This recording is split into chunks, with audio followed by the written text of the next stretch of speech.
Hai, Assalamualaikum warahmatullahi wabarakatuh. Berjumpa lagi dengan saya Cikgu Wan Zamzarina binti Jalaluddin dalam subjek Bahasa Melayu tahun 4 SK KSSR Semakan 2017.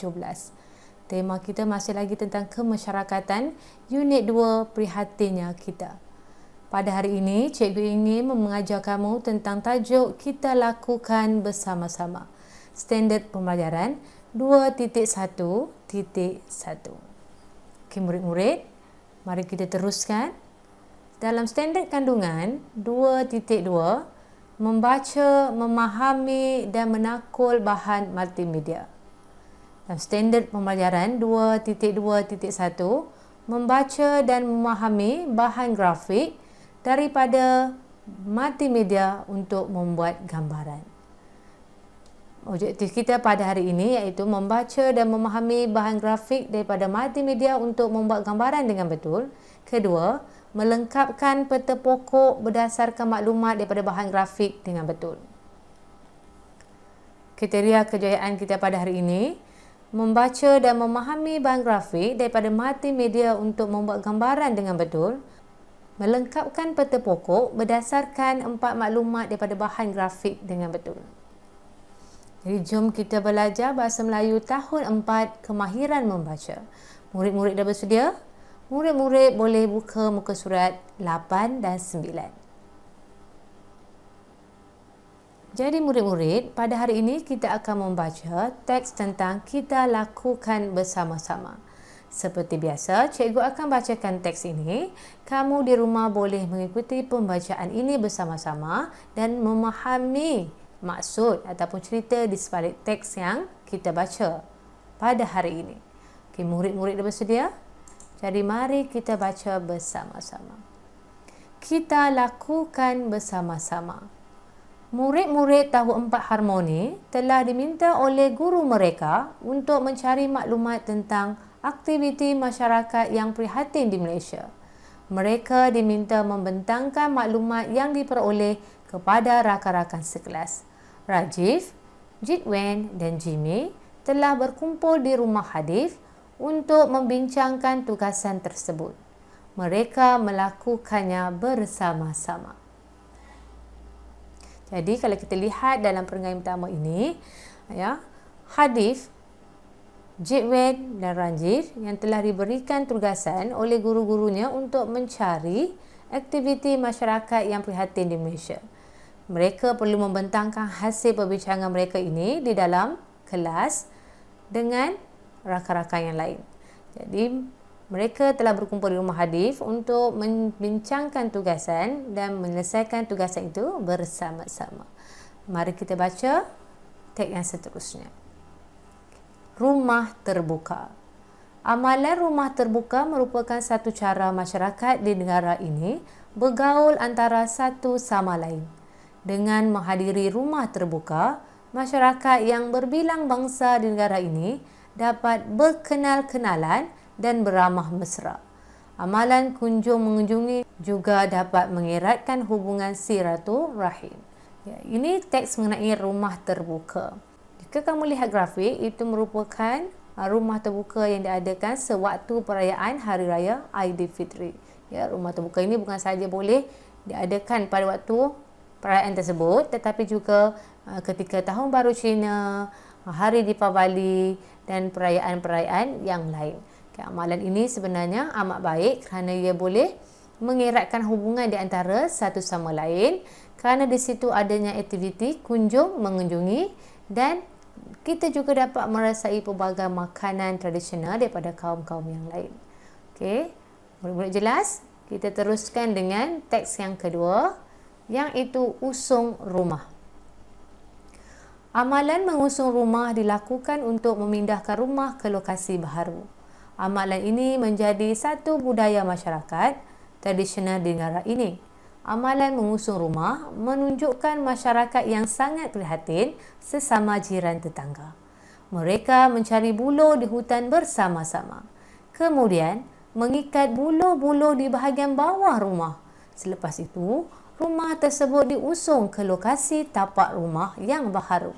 Setelah selesai, para pengusung rumah akan dijamu dengan makanan dan minuman. Keadaan ini menunjukkan tuan rumah prihatin dan menghargai pertolongan yang diberikan oleh masyarakat. Okey, ini amalan mengusung rumah ni merupakan satu amalan yang telah dilakukan oleh masyarakat tradisional di negara kita. Ya, dalam kerjasama yang ditunjukkan, mereka mencari buluh bersama-sama dan mengikat buluh itu di bawah bahagian bawah rumah. Setelah siap, mereka mengusung ataupun mengangkat rumah tersebut ke lokasi tapak rumah yang baharu. Setelah selesai, tuan rumah tersebut akan menyediakan makanan dan minuman untuk dijamu kepada mereka yang sudi memberikan pertolongan mengusung rumahnya ke tempat lokasi yang baru. Okey, ini tentang teks usung rumah. Kita teruskan dengan teks gunting rambut. Perkhidmatan gunting rambut secara percuma meringankan beban ibu bapa. Perkhidmatan ini dijalankan hasil kerjasama ketua kampung dan masyarakat setempat di kampung Tok Rimau. Ketua kampung menyatakan bahawa perkhidmatan seperti ini mampu membantu masyarakat setempat yang berpendapatan rendah.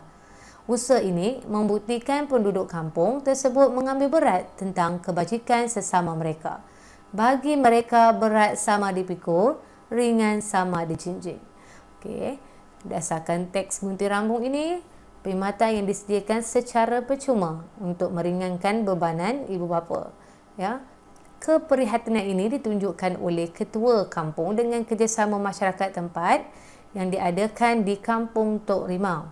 Ya, perkhidmatan ini dapat membantu masyarakat yang berpendapatan rendah supaya mereka dapat mendapatkan perkhidmatan rambut secara percuma dalam kalangan anak-anak mereka.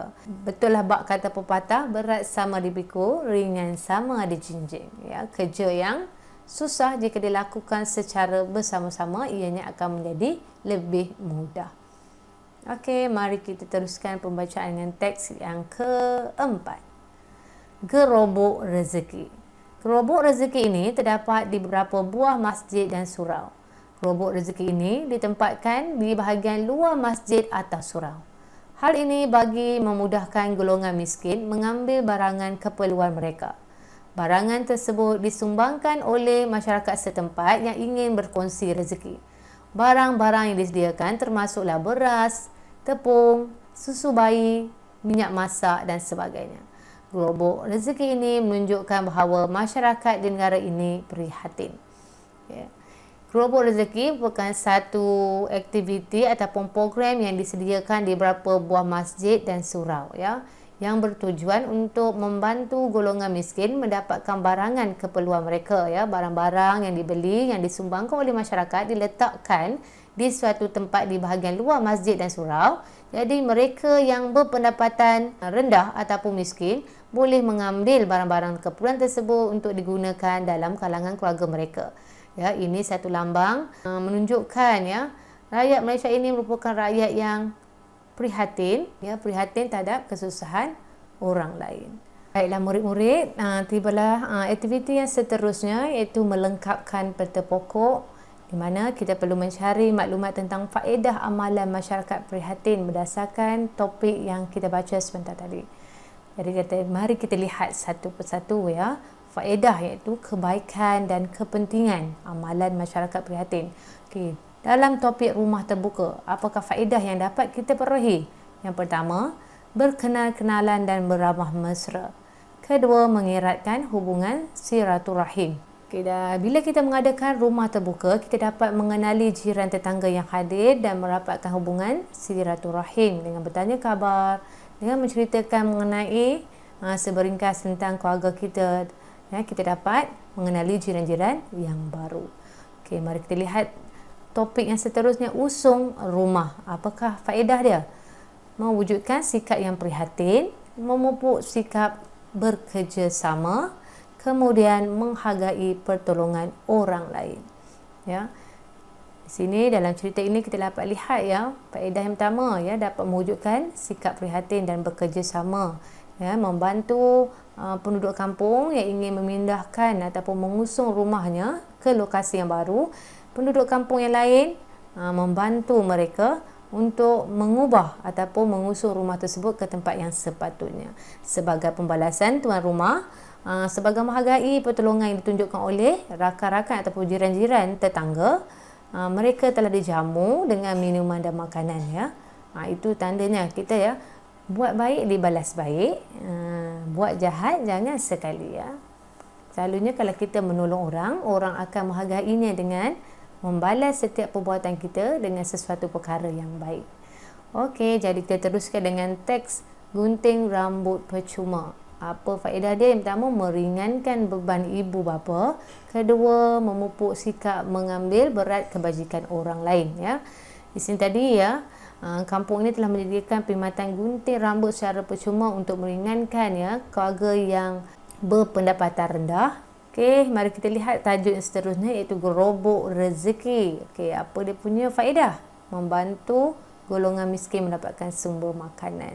Ya, ini merupakan satu cara yang baik untuk membantu ataupun kita berkongsi rezeki dengan orang yang susah dengan memberi sumbangan barangan keperluan kepada aktiviti seperti gerobok rezeki ini. Kurang-kurangnya untuk mendapatkan sumber makanan. Okey, jadi murid-murid, kita telah bincangkan dan melengkapkan peta pokok ini. Cikgu harap kamu dapat salin peta pokok ini ke dalam buku tulis dengan cantik dan baik, dan kongsikan dengan cikgu masing-masing.